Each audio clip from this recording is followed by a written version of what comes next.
dito kung anong ginagawa ko at dumadaan. Ayan. Ayan. Ayan o. Diba?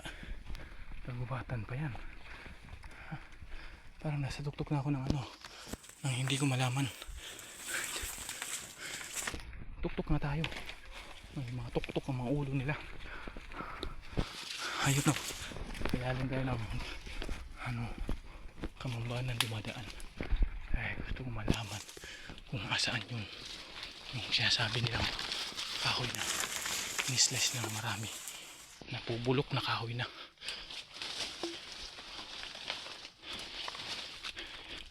Hindi na ako natatakot dito sa lugar na to dahil sanay ako sa ganitong trabaho.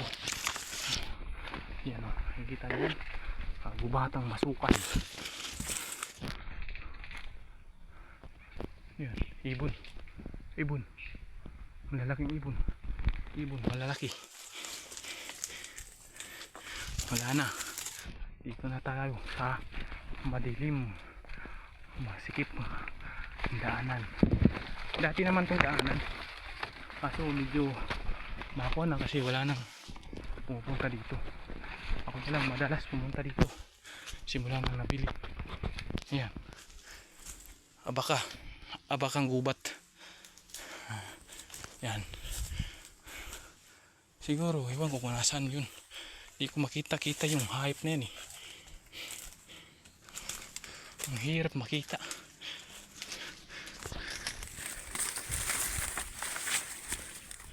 Dito yun tayo, dito na. Kagubatan, hari ya, kagubatan.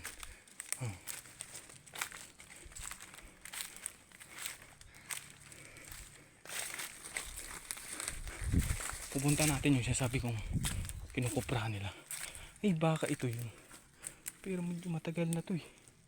Asan ang ano yan, katawan? Hindi naman ata yan, medyo matagal na panahon na yan eh. Daming tinik, grabe, matinik sila.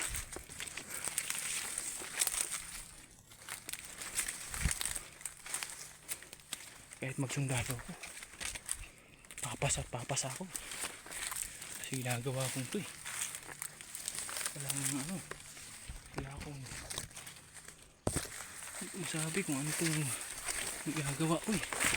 Aray ko, gusto ko lang mapatunayan kasi kung patunayan sa kanila na seryoso ako sa lupang ito. Seryoso ako sa lupang ito, maging maayos, matamnan ang mga nyug, saging, baka para sa susunod na mga taon o henerasyon ay may tayong makukuha tayong ano, may makukupra na tayo. Ayan o, dati kinuha na to dito eh, tawag dito, kinaingi na to eh. Parang wala nang daanan.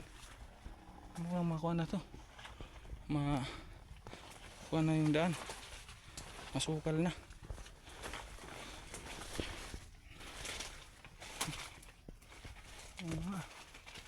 Natatay pa ako, putang ina ng hype na yan. Ayun, may mga nyug dun sa kabila, kalorita ata yan. Ay oo nga siguro. Ay, may mga nyug sa dun sa baba. Siguro kadimit ata yan. Ay oo nga, kadimit na yan. Hindi na atin patoy dyan oh.